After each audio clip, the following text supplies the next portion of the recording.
They say more of Britain's blood lies in its water than in its soil.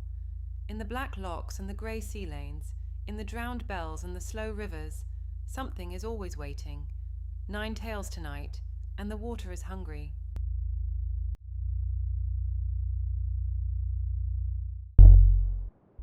Granny Bell told me never to climb on a beautiful horse by the water. On the still black lochs of the Highlands, the calm is the first lie.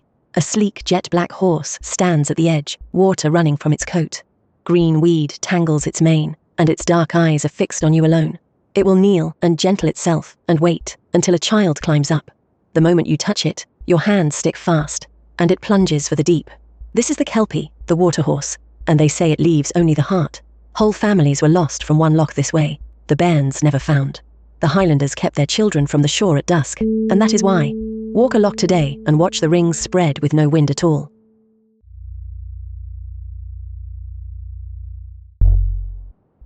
Granny Bell told me about a boy in Cornwall who sang too well. His name was Matthew Truella, and his voice could empty a church. Every Sunday a strange blonde woman came to listen. She never aged, she never spoke. She always slipped out before the prayers ended. One evening Matthew followed her. He followed her down the cliff path, down past the rocks, down into the sea. That was 400 years ago. The fishermen of Pendor Cove still hear 2 voices singing under the waves. You can see her carved into a bench in the church to this day. She is still listening for him to come back.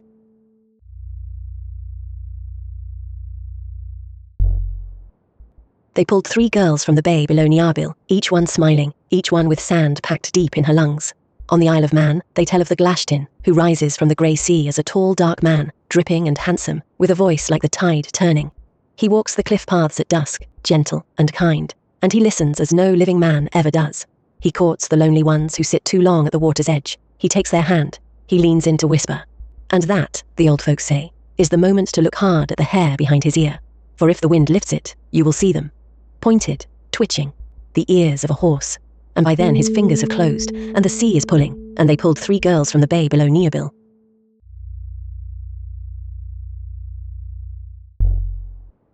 The thing in the photograph turned its small head, and looked back at the woman holding the camera. Falmouth, Cornwall, 1976. A woman on the shore saw a long neck rise from the grey water. Behind it a humped black back broke the surface, 15 feet of it, slick and wet. She raised her camera with shaking hands, and took 2 pictures before her nerve broke. The locals call it Morgawr, the sea giant, and the fishermen had whispered of it for years. In both pictures, the head is turned. The small dark eye is fixed on the lens. It had seen her, in the same moment she saw it. She never gave her name. She never walked that shore again. And still, on grey days off Rosemullion, the water lifts where nothing should be, and turns its head to watch the woman on the shore holding the camera.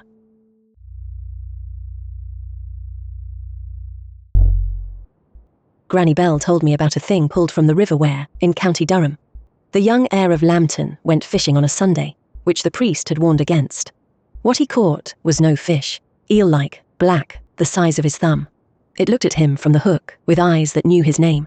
He threw it down the old well behind the hall and rowed off to the wars. The worm grew in the dark, fed on the water running beneath it. By the time he came home, it was wrapped 3 times around Worm Hill. Every cow within a mile gave blood instead of milk. For years after they killed it, the well water tasted of iron. You can walk Worm Hill today. The well was filled in long ago and never reopened.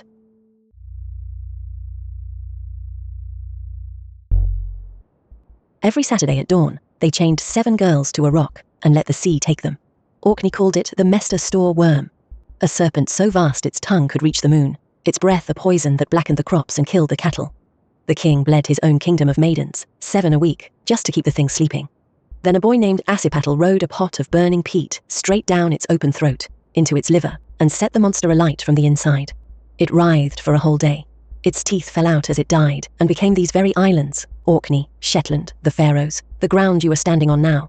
And its liver, the old folks swear, is still burning down there, under the cold black water, every Saturday at dawn.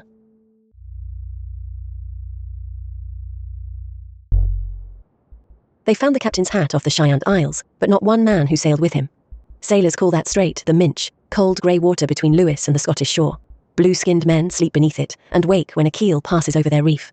The eldest lifts his blue head from the swell, and sings 2 lines of verse at the helm. The captain must finish the rhyme, word for word. before the next wave breaks. Answer true, and they sink back, grinning. Falter, and 100 cold hands close over the gunwale and drag the boat under, men and cargo and dog, into the green dark. The old sailors knew the rule: never let the blue man have the last word. So if you cross the Minch at dusk and hear singing through the foam, finish the verse, faster than the tide that found the captain's hat.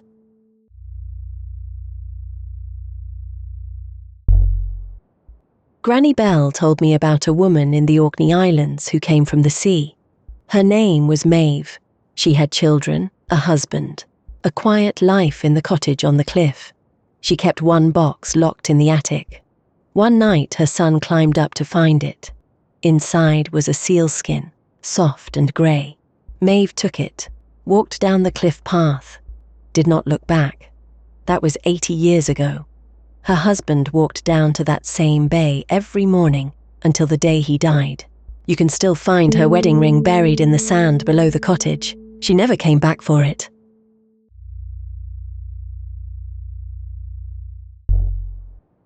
On Orkney they will not say its name aloud near the water, for fear the sea hears.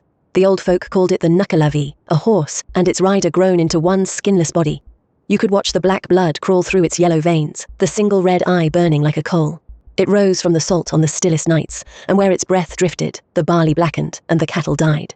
They named that plague the Mortasheen, and buried more beasts than they could count. Yet it had one weakness, sworn by every crofter: it could not cross running fresh water. A man chased to a stream would live, a man caught on the open moor would not. So if you hear hooves on Orkney, and see no horse, run for the burn, and do not stop, and do not say its name aloud near the water. 9 were named tonight. There are always more. A new tale waits for you every day, if you have the nerve to come back. The water is patient, and the water is still hungry.